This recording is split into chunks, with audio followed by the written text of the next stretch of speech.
A segunda carta de Pedro começa de um jeito bastante interessante, né? São duas cartas e essa segunda carta começa logo lá no verso 1, dizendo assim: Simão Pedro, servo e apóstolo de Jesus Cristo, aos que conosco alcançaram fé igualmente preciosa pela justiça do nosso Deus e Salvador Jesus Cristo. Um monte de coisa interessante em um verso só, né? Primeiro, ele começa se identificando. Essa segunda carta não é um escrito anônimo. Vários escritos na Bíblia são anônimos. O autor não se identifica no escrito. Aqui, Pedro se identifica como já foi comentado nos vídeos anteriores sobre Pedro, sobre essas cartas de Pedro. É um formato de carta, uma epístola, é um formato padrão e conhecido. Então, esse formato padrão começa com a identificação do autor.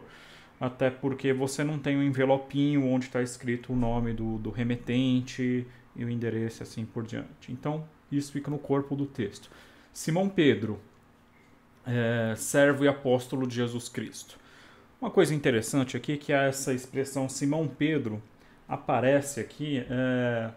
Pedro, não é muito comum o nome de Pedro aparecer assim, Simão Pedro, né? Normalmente se coloca ou Simão ou Pedro. São poucas as passagens onde aparece Simão Pedro.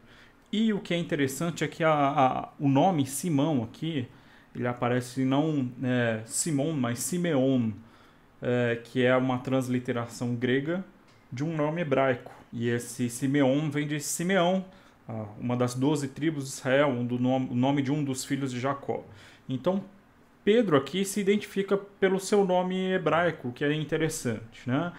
Simão Pedro, servo e apóstolo de Jesus Cristo. A palavra servo aqui é aquela palavra doutos, que significa escravo. Eu comento um pouco sobre isso num vídeo da Páscoa. Eu vou deixar aqui marcado o vídeo. E aí em seguida ele fala para quem que ele está mandando essa carta. Aos que conosco alcançaram fé igualmente preciosa pela justiça do nosso Deus e Salvador Jesus Cristo, né? Ele não identifica nominalmente para quem está sendo enviada essa carta. Então existe uma discussão sobre quem seria para quem seria enviada essa segunda carta de Pedro. Lá no capítulo 3, no verso 1, ele comenta que ele já tinha enviado uma carta anteriormente para essas pessoas, né? Seria essa carta a carta que a gente tem hoje registrada como a primeira Pedro? Pode ser que sim, pode ser que não. Não existe como você afirmar com certeza, porque provavelmente Pedro escreveu diversas cartas na sua vida para diversas comunidades cristãs, né? Então permanece aí um mistério, se a gente for levar em consideração só o texto bíblico. Quem são esses? Para quem foi enviada essa carta?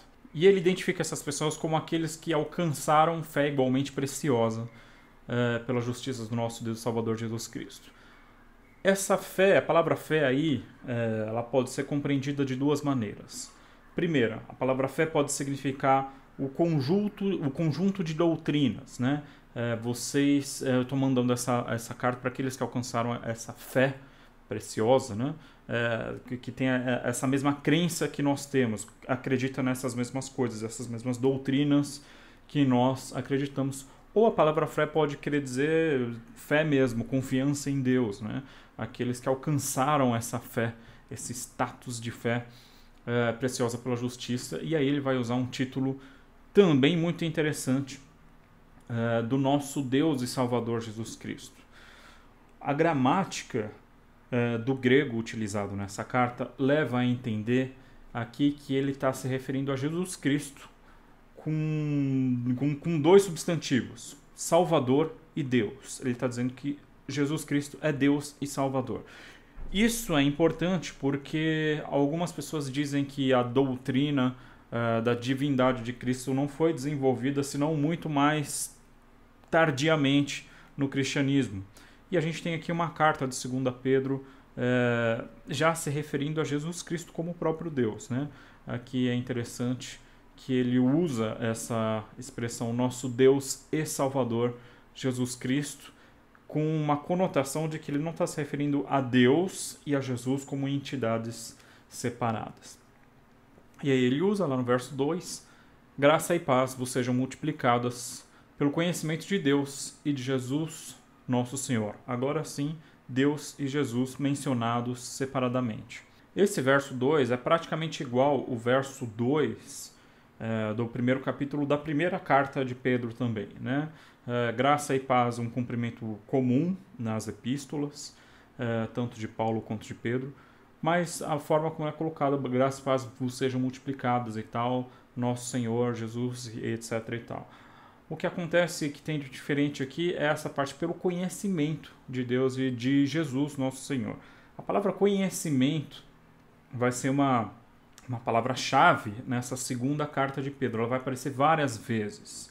E o que é interessante é que aqui ela aparece, a palavra não é simplesmente a palavra gnosis, que é a palavra conhecimento em grego, mas ela tem aí esse prefixo prepositivo, que é epignosis. A palavra que aparece aí é a palavra epignosis, que tem a conotação de um conhecimento pleno, um conhecimento completo, né? Saber exatamente, completamente alguma coisa. Essa expressão ela também não é muito comum, ela vai aparecer aqui no verso 2, no verso 3 e no verso 8 do capítulo 1. Nas diversas vezes a palavra conhecimento é usada na maneira comum, gnosis. Então o que ele está dizendo é que a graça e a paz são multiplicadas através do conhecimento de Deus e de Jesus. E ele vai falar mais sobre esse conhecimento pleno, esse epignosis. E ele vai dizer, a partir do verso 3, visto como o seu divino poder nos deu tudo o que diz respeito à vida e à piedade, pelo conhecimento daquele que nos chamou pela sua glória e virtude, aqui a palavra conhecimento de novo, epignosis, pelas quais ele nos tem dado grandíssimas e preciosas promessas, para que por elas fiqueis participantes da natureza divina, havendo escapado da corrupção que pela concupiscência há no mundo. Essa palavra eu sempre me tropeço para falar ela. Bom, aqui no verso 3, uma coisa interessante, né, como ele está falando do conhecimento, né, o seu divino poder, o divino poder de Jesus Cristo nos deu tudo o que diz respeito à vida e piedade, né? E aqui a palavra piedade é no sentido religioso, a piedade religiosa. A gente vai falar um pouco mais sobre essa palavra mais para frente. Através do quê? Do conhecimento, pelo conhecimento daquele que nos chamou pela sua glória e virtude. E através da glória e virtude, pelas quais, pela glória e virtude, ele nos tem dado grandíssimas e preciosas promessas. Para que ele tem dado essas promessas? Para que por elas fiqueis participantes da natureza divina, havendo escapado da corrupção que pela concupiscência há no mundo. É interessante ele falar que as promessas divinas, essas grandíssimas e preciosas promessas que Jesus deu através da sua glória e virtude, elas fazem que nós sejamos participantes da natureza divina, né? É muito interessante essa expressão, porque pode ser compreendida de diversas maneiras, né? Essa natureza divina é o quê? É a imagem de Deus no homem.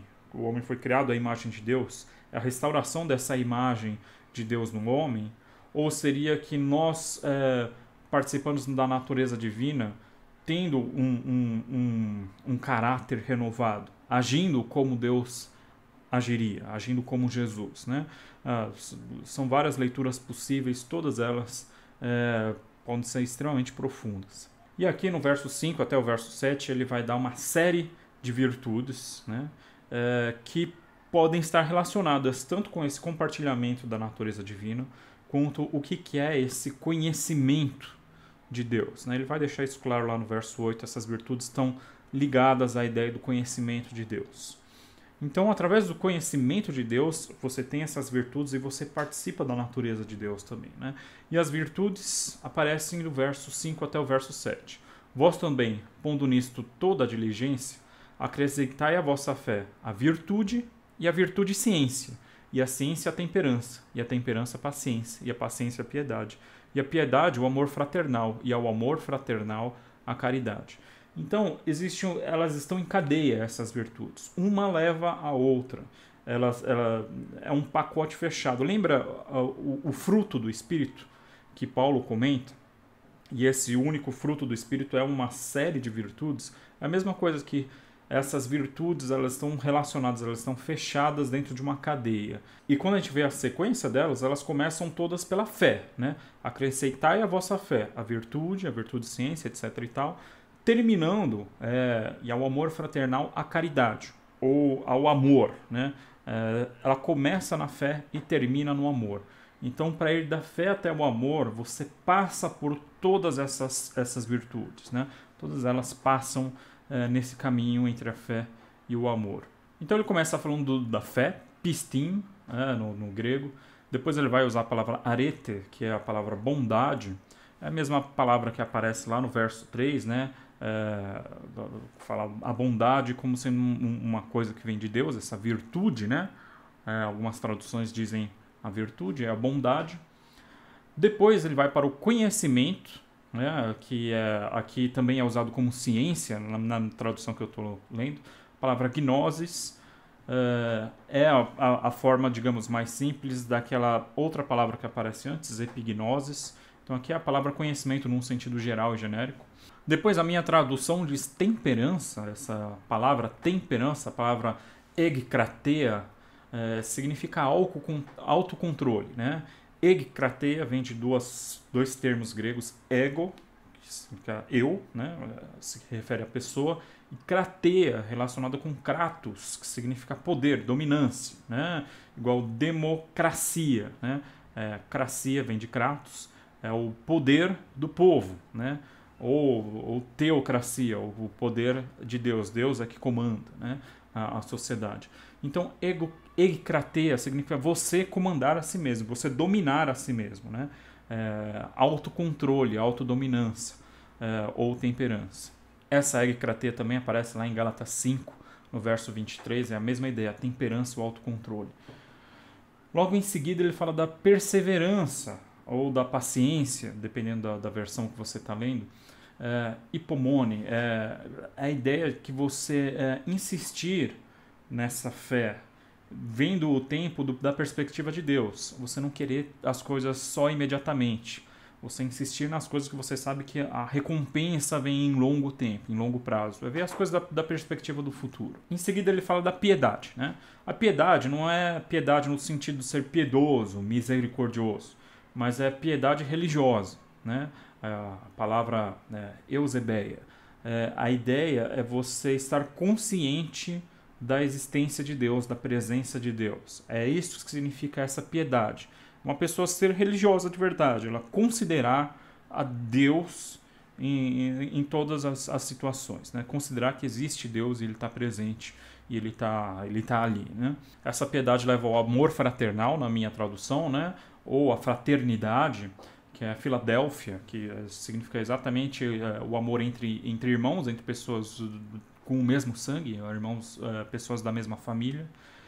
E essa fraternidade, esse amor fraternal vai levar à caridade, ou ao amor, né? A palavra ágape.